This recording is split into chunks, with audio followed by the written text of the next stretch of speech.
Gracias al Señor por su amor y por su misericordia y la oportunidad que nos da para adorarle y para estudiar su palabra. Nos corresponde hoy estudiar el último capítulo del libro de Apocalipsis, capítulo 22. Alabado sea el Señor. Podríamos decir que este es el epílogo de este libro de Apocalipsis. Recuerde que el epílogo es la última parte de un libro, en la cual se recapitulan algunas cosas del libro y bueno, se terminan con algunas otras cosas nuevas. Pues eso es lo que vamos a encontrar desde el versículo 6 en adelante. Vamos a mirar con la ayuda de algunas cosas importantes que nos presenta este epílogo del libro de Apocalipsis. Tenemos ahí la Biblia abierta, ¿verdad? Vamos a ir estudiando, o vamos a ir leyendo y vamos a ir estudiando. Alabado sea el Señor. Lo primero que encontramos es la revelación, o mejor la veracidad de la revelación del libro de Apocalipsis. Recuerden que revelación es igual a Apocalipsis. Dice el verso 6, dice, y me dijo. ¿Quién le dijo? El ángel. Estas palabras son fieles y verdaderas, y el Señor, el Dios de los espíritus de los profetas, ha enviado su ángel para mostrar a sus siervos las cosas que deben suceder pronto. Alabado sea el Señor. ¿Qué dice, hermanos, el mensaje?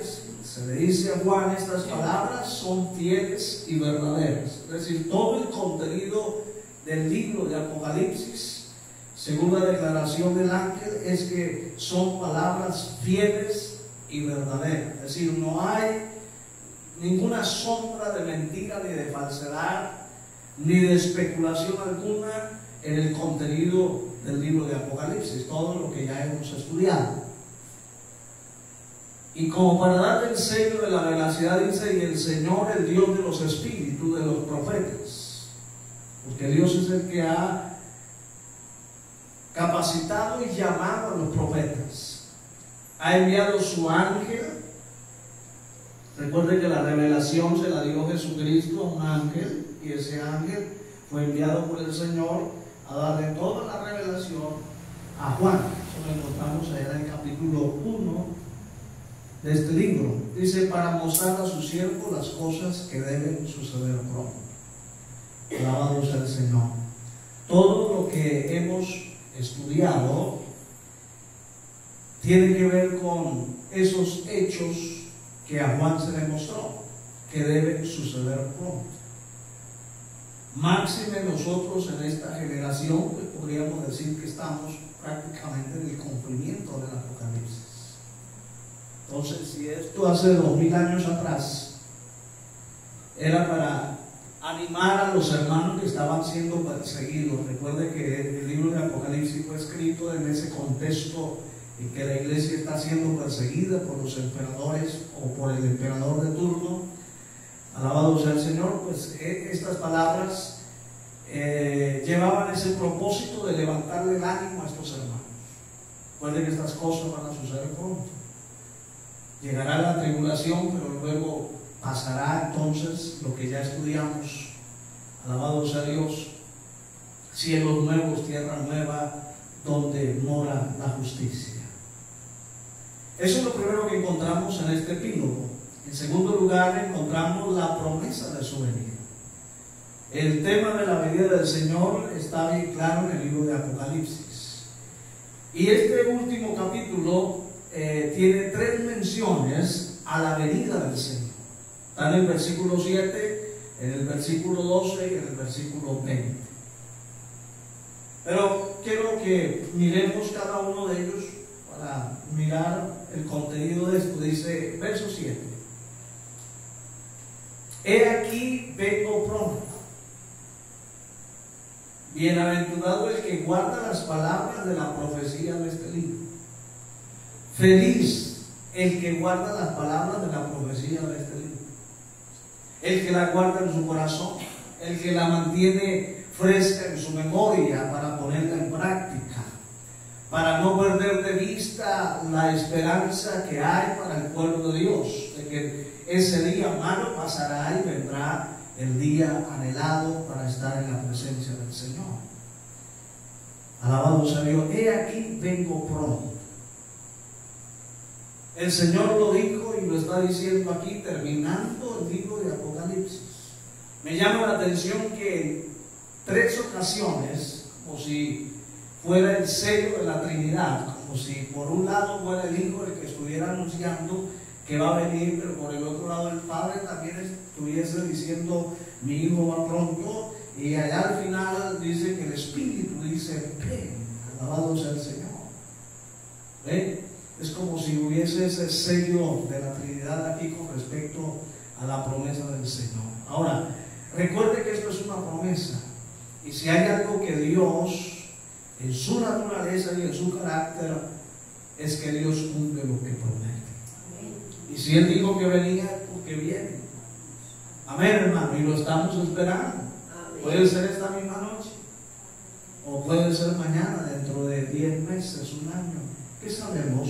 Pero lo importante es hacer lo que este versículo dice, que guardemos las palabras de la profecía de este día.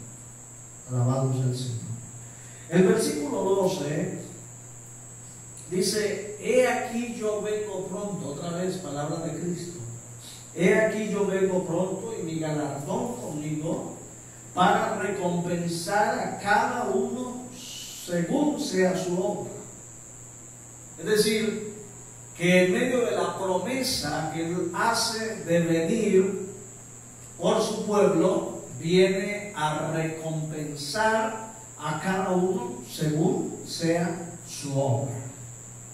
Alabado sea el Señor. Y esto no habla, hermano, de lo bueno que usted y yo hagamos, porque finalmente nuestra salvación no depende de lo bueno que usted y yo hacemos. Nuestra salvación depende de la gracia salvadora de Jesús y por la fe en Él.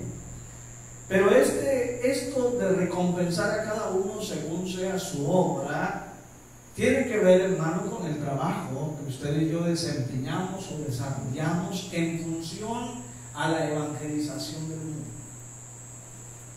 Recuerde que Jesús, antes de partir, una vez resucita, le dice a sus discípulos y les encomienda la tarea de la evangelización: ir por todo el mundo y hacer discípulos a todas las naciones, ir y predicar el evangelio a todas las naciones. De ese trabajo, de esa obra, es la que cada uno de nosotros recibiremos recompensas según hayamos trabajado, según hayamos hecho. No tiene que ver, hermano, con lo bueno que usted y yo hagamos como humanos que somos, esas obras de misericordia que tienen que nacer del corazón que salva, pero que no nos van a salvar por el hecho de hacerlas. Entonces, tiene que ver con ese trabajo con respecto a la evangelización o a la predicación del evangelio. Les cabe preguntarnos en esta noche: ¿qué hemos hecho y qué estamos haciendo en función de ese concepto o de ese mandato o de esa encomienda o de esa comisión que el Señor nos ha encomendado? Alabado sea el Señor. Cada uno de nosotros podemos hacer algo, y no necesitamos ser los grandes predicadores para decir que predicamos el evangelio. No, cada quien en su entorno puede hacer un trabajo para el Señor. Y yo siempre digo algo, hermanos: el mejor trabajo de evangelización que la iglesia pudiese hacer es a través de su testimonio, es a través de su diario vivir, es a través de presentarse como esas cartas leídas, que la gente pueda ver en nosotros que realmente somos cristianos. Y yo creo que tiene más efecto un buen testimonio que 1000 palabras sin dar, es decir, 1000 palabras sin ser coherente con lo que estamos diciendo. Porque de eso está lleno el mundo y la iglesia, de gente que dice ser pero no lo es. ¿Me hago entender, hermano? Hablan muy bonito, pero se distancian a la hora de ponerlo en práctica. Y aquí la idea es, como dice el versículo 7, bienaventurado el que guarda las palabras de la profecía de este libro. Esa es la bienaventuranza. Si usted y yo hacemos eso, la gente estará más a la expectativa de lo que usted le pueda predicar, y a la hora de usted abrir su boca, creo, hermano, que tendrá usted un grado de autoridad para que la gente lo escuche. Pero cuando no hacemos, o cuando no vivimos acorde a lo que el Evangelio nos enseña, pues sencillamente nuestro trabajo cae en saco roto. No lleva fruto, no es eficaz, no lleva efecto. Alabado sea el Señor. Entonces, he aquí yo vengo pronto, mi galardón conmigo. Hay recompensa para el que trabaja. Ningún trabajo, dijo el apóstol Pablo, ningún trabajo en el Señor es en vano.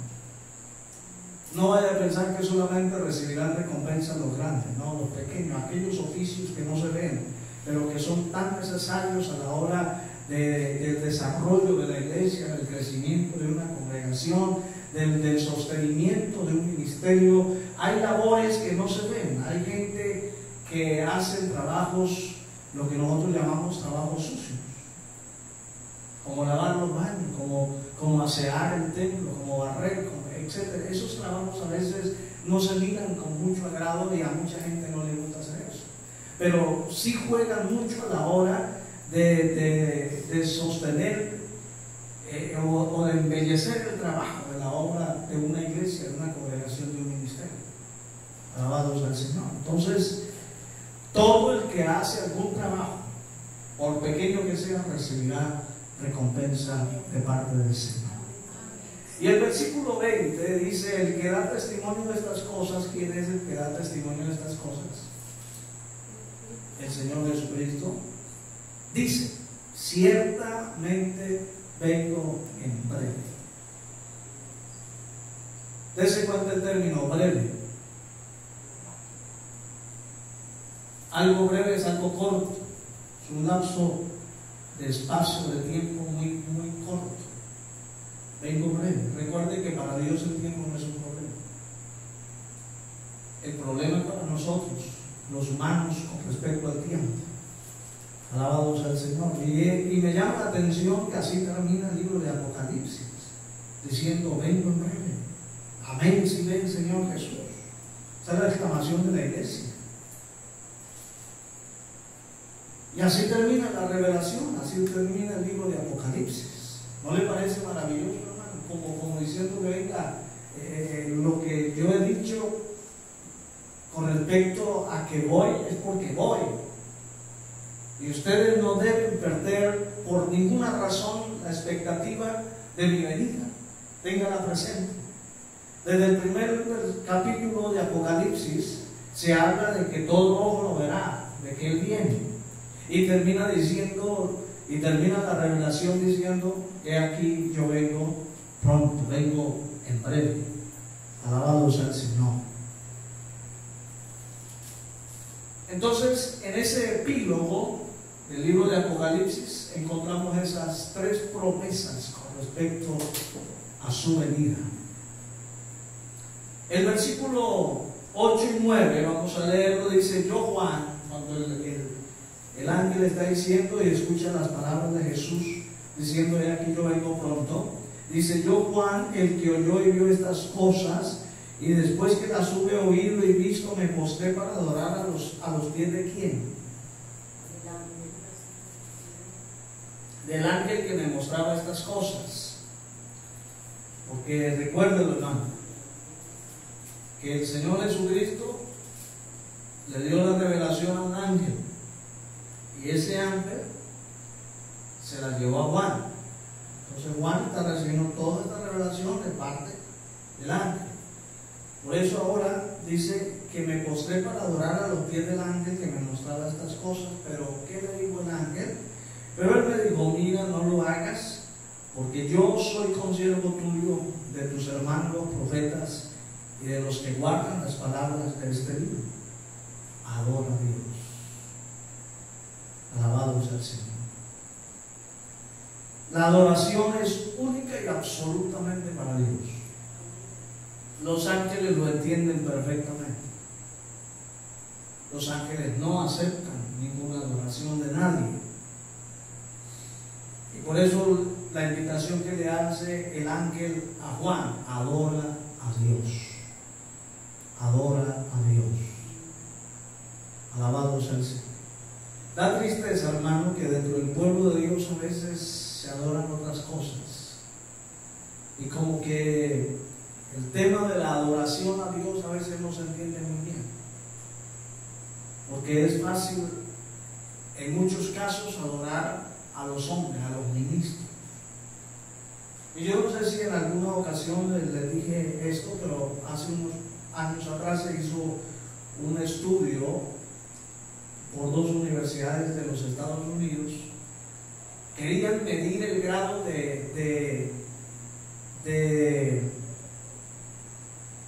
digamos que de fanatismo o de religiosidad entre los que no conocen a Dios, o mejor, entre los que no creyentes y la iglesia. Ese grado de idolatría, ese es el término, la idolatría. Y para sorpresa, el resultado arrojó que los más idólatras eran los evangélicos. Y la encuesta o el estudio que se hizo arrojaba que mucha iglesia adoraba más a los ministros, a los profetas, a los apóstoles, que a Dios mismo. Y ellos decían: tóquele o hable alguna cosa,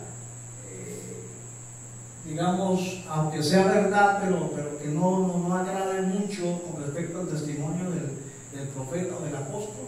Y usted se dará de cuenta la reacción que tienen sus súbditos, sus discípulos al respecto.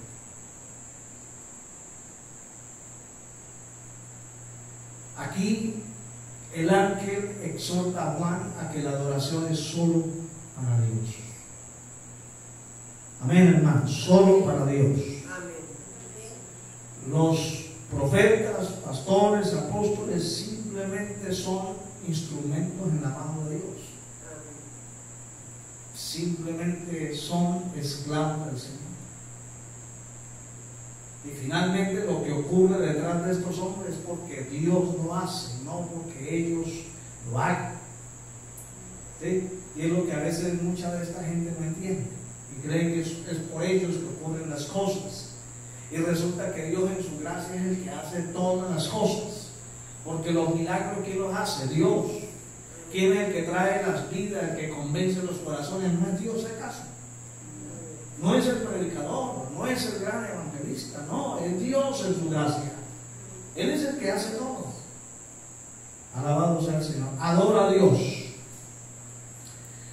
El verso 10 y 11 nos habla de un libro abierto.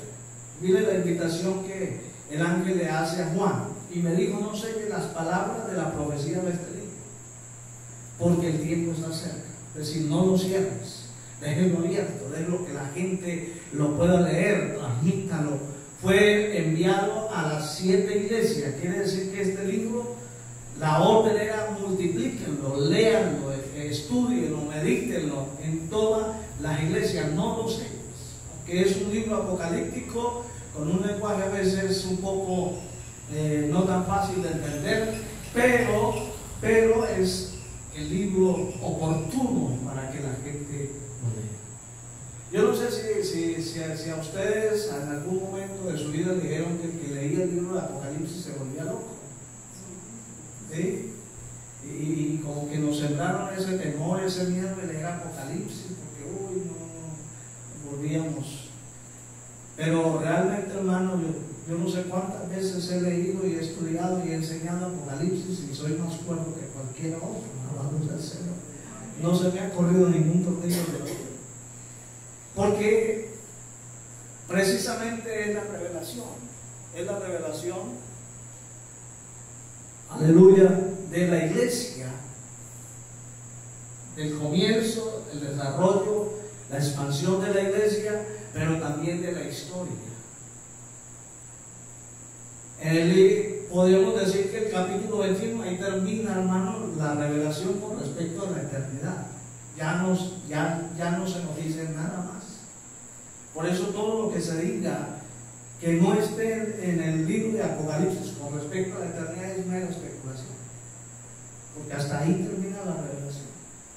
Ya el capítulo 22 como tal no nos habla de ningún evento futuro excepto la venida del Señor, pero no nos habla vamos a decir, de una nueva revelación más, no, ya, porque ya está todo condensado en lo que ellos estudiaron. Simplemente se está recapitulando lo que ya se ha dicho. Bendito sea el Señor. Entonces, no seguir las palabras de la profecía de este libro porque el tiempo está cerca. Y note estas palabras que suenan a veces muy duras, pero creo que es el espíritu de la realidad con que la iglesia debe enfrentar su vida cristiana.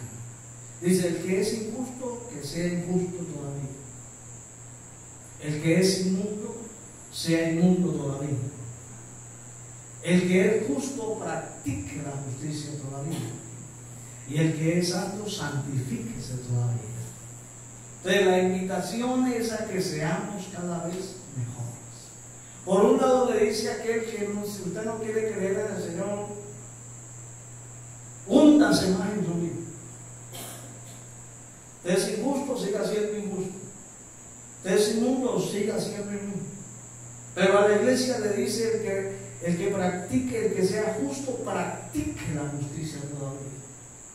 Porque no seré justo hoy, y si mañana hago algún acto de injusticia, entonces no sigo siendo justo. La justicia hay que practicarla todos los días, porque podemos pasar de justos a injustos, a veces sin querer queriendo. Por eso la justicia hay que practicarla lo mismo que la santidad. La santidad hay que practicarla todos los días. El hecho de que yo hoy sea santo, eso no quiere decir que mañana yo lo sea. No, mañana tendré otros retos y otros desafíos que atentarán a la santidad de mi vida, y yo tengo que practicar la santidad. Tengo que enfrentarla. Aleluya. Entonces el llamado es ese, hermano, a mejorar, a ser cada vez mejores. El versículo 12 al 15 encontramos los bienaventurados y los excluidos de la ciudad. Permítame leer el versículo 12. He aquí yo vengo pronto, y mi galardón conmigo para recompensar a cada uno según sea su obra. Yo soy el alfa y la omega, palabras de Cristo, el principio y el fin, el primero y el último. Eso ya lo hemos estudiado en varias ocasiones. Bienaventurados los que lavan sus ropas para tener derecho al árbol de la vida. Aquí hace mención de algo, y es que bien podía, como enseñaba un teólogo, este capítulo 22 como que nos traslada a ese nuevo Edén. Así como que la revelación nos lleva a pararnos en un nuevo huerto del Edén. Recuerde que en el Edén de Génesis existía el árbol de la vida, pero también estaba el árbol del conocimiento del bien y del mal, con el cual nuestros primeros padres le fallaron a Dios, pero existía el árbol de la vida. A partir de que el hombre peca contra Dios, es exento de participar del libro de la vida, es decir, se vuelve prohibido para el hombre. Ahora en el nuevo Edén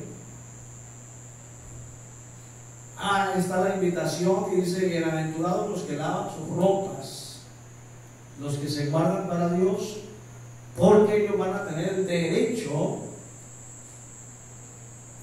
de participar del árbol de la vida. Dicen los teólogos que el árbol de la vida es para dar inmortalidad. Y bueno, como ya tendremos cuerpos glorificados, vamos a ser inmortales. Y no vamos a ser inmortales porque comamos del árbol de la vida, no, de ninguna manera, porque vamos a tener cuerpos transformados para vivir la eternidad. Pero de manera simbólica, el árbol de la vida, que lógicamente representa también a Cristo, pues representa que si estamos vivos y participamos de la vida eterna es porque el Señor Jesucristo, Él es la vida, hermano. Entonces, Él es el que nos da vida eterna, es Cristo el Señor. Amén, hermanos. Bien. Y dice que para entrar por las puertas de la ciudad, bienaventurados los que lavan sus ropas. ¿Cómo están nuestras ropas? Preguntemos. ¿Cómo está nuestro vestido? ¿Está limpio? Alabado sea el Señor, solo ustedes y yo lo sabemos. El hecho de guardarlo para Dios y de vivir para Dios nos da el derecho de participar del árbol de la vida y de entrar por las puertas de la ciudad. Es decir, que no cualquiera entra por las puertas de la ciudad, solo aquellos que tienen el derecho de hacerlo. Ahora, ¿quiénes están excluidos? Mas los perros estarán fuera. Miren cómo lo describe Juan. Mas los perros. En el tiempo de los apóstoles, dentro de la cultura judía, los perros hacían referencia a los gentiles. ¿Sí? Es decir, para un judío, un gentil era considerado como un perro.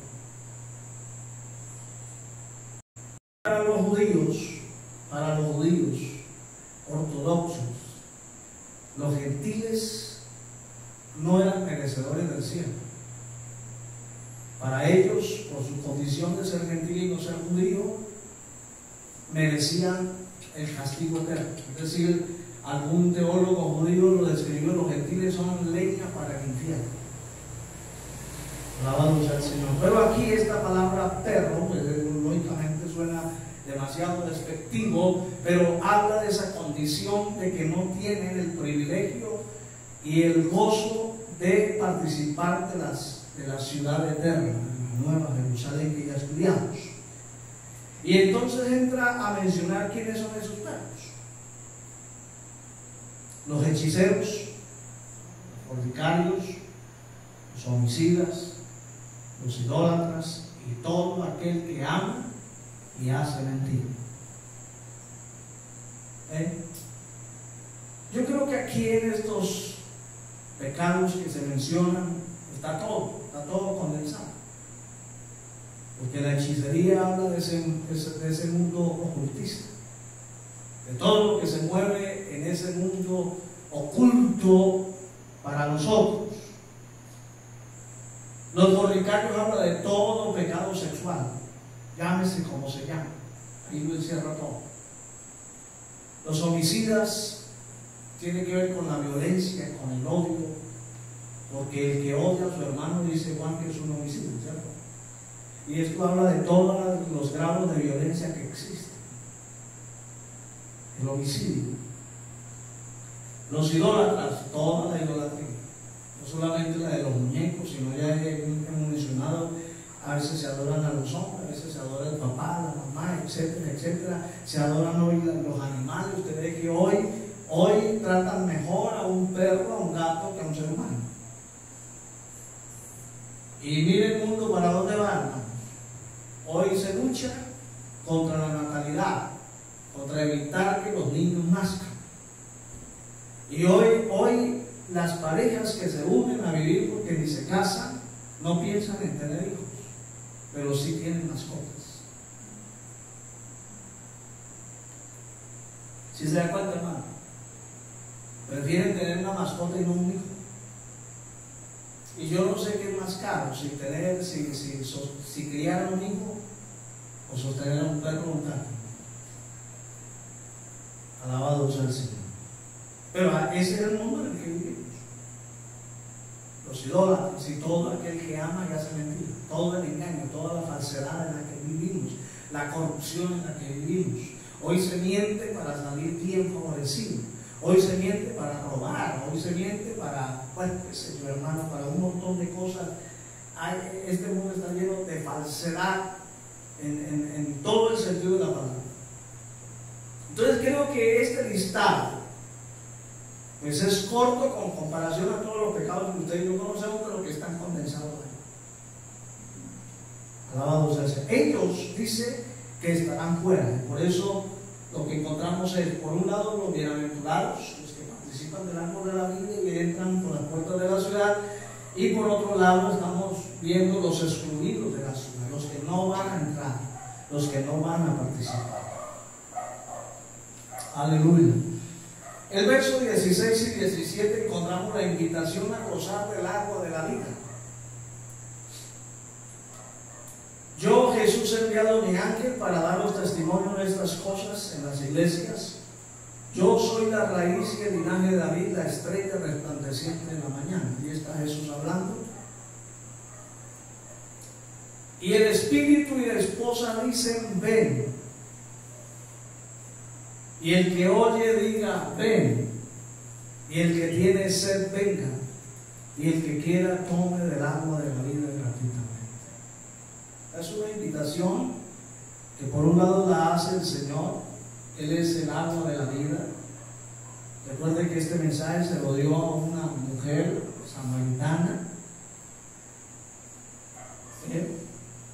rompiendo todos los protocolos como Mesías, como rabí que era, como maestro.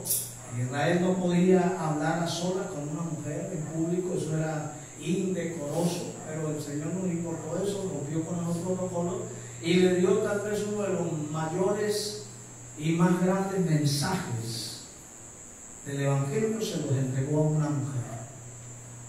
La invitación era que el que viniera y bebiera del agua que Él le iba a dar, o que da y ofrece, jamás tendría sed. Y entonces aquí el Señor corrobora ese mensaje. Y a ese mensaje se le une el Espíritu, que habla del Espíritu Santo, y se le une la esposa. De hecho, hermano, el mensaje que ha dado la iglesia durante estos 2000 años es a esa invitación a que el hombre venga y sacie su sed en el agua que da el Señor Jesucristo. Es el agua de la vida. Y la invitación sigue en pie. El que tiene sed, venga. Y el que quiera, tome del agua de la vida gratuitamente. Alabado sea el Señor. Por un lado, hermanos, no nos cobran por beber del agua de la vida. Y por otro lado, solamente necesito tener sed y querer tomar. Porque hay gente que tiene sed, pero a veces el orgullo no los deja acercarse. Algunos prejuicios personales no los dejan acercarse. Entonces la invitación es a aquel que tiene sed. Y cabría preguntarle, lógicamente, esto es aplicable a la iglesia, porque hay que tener sed de Dios. Amén, hermanos. El salmista en el Salmo 42, ¿cómo dice el Salmo 42, hermano? ¿Alguien se acuerda? Como el siervo brama por las corrientes de las aguas, así clama por ti, oh Dios, el alma mía. Mi alma tiene sed, sed del Dios vivo. Esto debe haber en la iglesia, sed. Aleluya. Y el que tiene sed tiene que ir donde está la fuente para beber del agua de la vida. Y lógicamente es aplicable a aquel que no conoce a Dios, que se puede acercar para que sacie su sed espiritual. Alabado sea el Señor. Entonces aquí está la invitación a gozar del agua de la vida. Recuerde que en el huerto de Edén había un río que se desprendía en 4 brazos. Ahí lo describe en Génesis. Aquí encontramos a Jesús, que es el alma de la vida. Bendito sea el Señor. Y yo no sé si usted está captando, pero se habla del agua. El agua. Y yo creo que si hay algo vital para la existencia del ser humano, para la supervivencia del ser humano, será.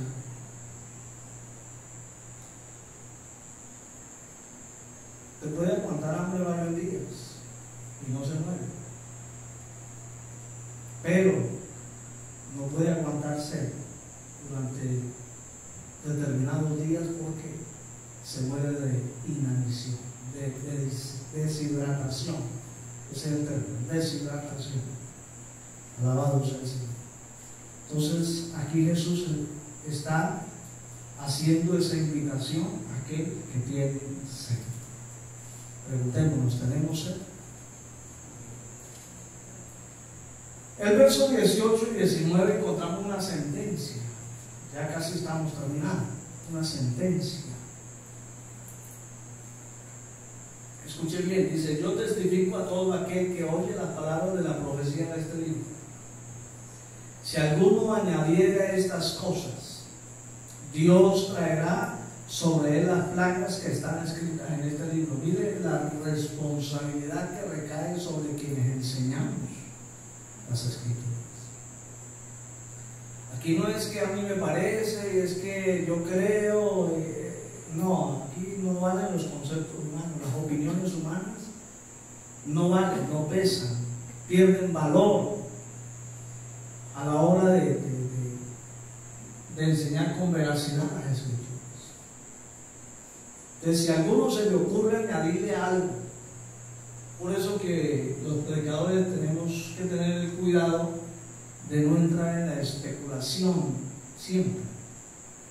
Hay temas que se pueden prestar para especular un poco, pero no todo. Hay doctrinas que son absolutas y lo que simplemente vale es lo que la Biblia enseña y punto. No vale más. No valen opinión, no valen especulaciones, nada, porque son verdades absolutas. Hay otros temas que se prestan para dar opiniones, pueden dar opiniones, interpretación, pero todo con medida, todo con equilibrio. Alabado sea el Señor. Dice, entonces, ¿cuál es la sentencia aquí? Si a alguno se le ocurre añadirle algo más de lo que no está en la Biblia, mire la sentencia: Dios traerá sobre él las plagas que están escritas en este libro. Es decir, hermano, que ya la sentencia está dada. Si a alguno se le ocurre enseñar y aumentarle cosas que no están escritas, se va a quedar para la gran tribulación. Sencillo. Porque por un lado está abusando de las escrituras. Ten en cuenta que hay predicadores que cogen un versículo y le tuercen el pescuezo, como decimos nosotros, para obligarlo a decir lo que él quiere que diga, cuando realmente el contexto de la Biblia no está hablando lo que el predicador está diciendo, y manipulan el texto sagrado para sacar provecho de ello, para llevar a la gente a que crea lo que él cree. Y aquí, lógicamente, podríamos quedarnos para hablar muchas cosas al respecto, pero eso es lo que suele pasar. Pero ya está la sentencia dada. Aquel que se le ocurra hacer este trabajo de aumentar a la palabra mintiendo, sencillo, ya la sentencia está dada, se va a quedar para la gran tribulación. Porque Dios traerá sobre él las plagas que están escritas en este libro. Y para traer sobre esa persona, pues simplemente se tendrá que quedar con la gran tribulación. El verso 19 dice: y si alguno quitare las palabras del libro de esta profecía, ¿sí? Si alguno le quita el texto, Dios quitará su parte del libro de la vida y de la santa ciudad y de las cosas que están escritas en este libro. Es decir, le quitará la herencia espiritual que Dios tiene para todo aquel que le ama y que le sigue. Entonces, por un lado el que le aumenta, por otro lado el que le quita. ¿Sí? Hay predicadores que simplemente predican de un solo versículo sin tener en cuenta el contexto. Y máxime cuando tiene que ver con dinero, peor que no le llaman. Algunos agarran ciertos pasajes que nada tienen que ver, pero lo trasladan siempre a pedir dinero. Y a veces descontextualizan el texto para obligar a la gente a que dé. Entonces, la sentencia es, por un lado, al que le aumente o al que le quite. Alabado sea el Señor. La palabra de Dios es completa. La palabra de Dios es absoluta. La revelación está completa. Si usted escucha a un predicador, aunque lo haga de buena fe, diciendo es que tengo una nueva revelación, póngale una X inmediatamente. Porque ya la revelación está aquí en este libro. Ya no hay nada más revelado. Ya la revelación ya Dios no terminó. Ya no, Dios no revela nada más.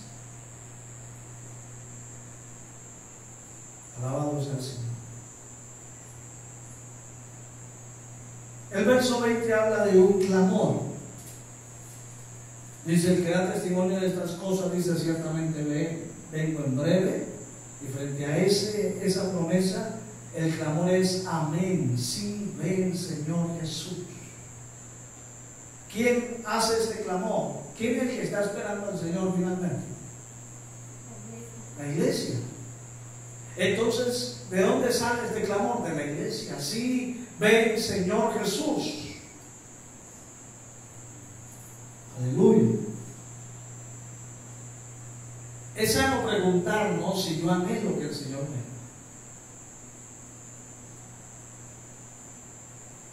Hay algunos que anhelan que el Señor viene porque están atravesando una prueba y una tribulación terrible y no la quieren soportar. Y ay, Señor, ojalá tú vinieras.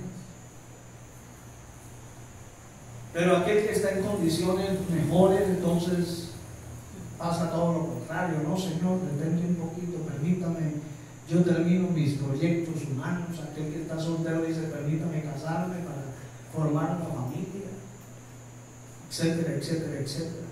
Pero el clamor debe salir del corazón de la iglesia. Sí, ven Señor Jesús. Y si usted me permite, hermano, hacer un ejercicio en esta noche, ya para ir terminando. Yo quiero que usted, en lo más honesto que usted pueda hacerlo, vea este mundo como está. Todo el escenario, todo el panorama de este mundo.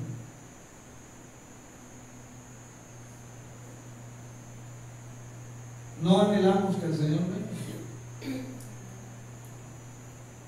¿Qué esperamos de este mundo? ¿Qué esperamos de los hombres que nos gobiernan, que dirigen, que son los dueños del mundo? ¿Qué esperamos de ellos?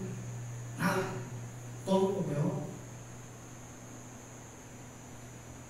Todos esos que han hecho grandes avances en la ciencia, pero que van con el propósito de hacer daño. A esa gente no le importa el destino de los seres humanos. A esa gente no le importa el sufrimiento de los hombres. Mire, hace tal vez unos 15 años atrás, la Organización Mundial de la Salud llegó a Ruanda, África, y sobre pretexto de vacunarnos contra la viruela, ¿sabe qué le inocularon? El virus del VIH. Y a raíz de eso, hace unos años atrás, la estadística era que habían muerto 400,000 negros. ¿Quién los llora? Nadie los llora, porque dicen por ahí que los muertos ajenos no duelen. Y lo hicieron con toda la intención del caso. Esta pandemia que acaba de pasar fue intencionada, fue fabricada,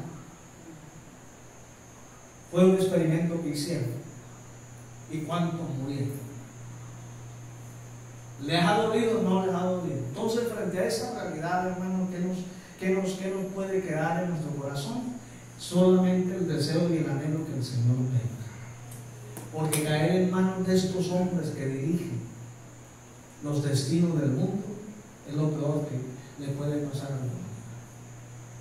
Lo mejor que a usted y a mí nos puede pasar es que el Señor venga. Alabado sea el Señor. Y como termina todo, y como el libro de Apocalipsis, a pesar de que es un libro, pero era una carta, pues viene la despedida. La gracia de nuestro Señor Jesucristo sea con todos nosotros. Amén. La gracia, la bendición, el favor de Dios sea con todos nosotros. Amén.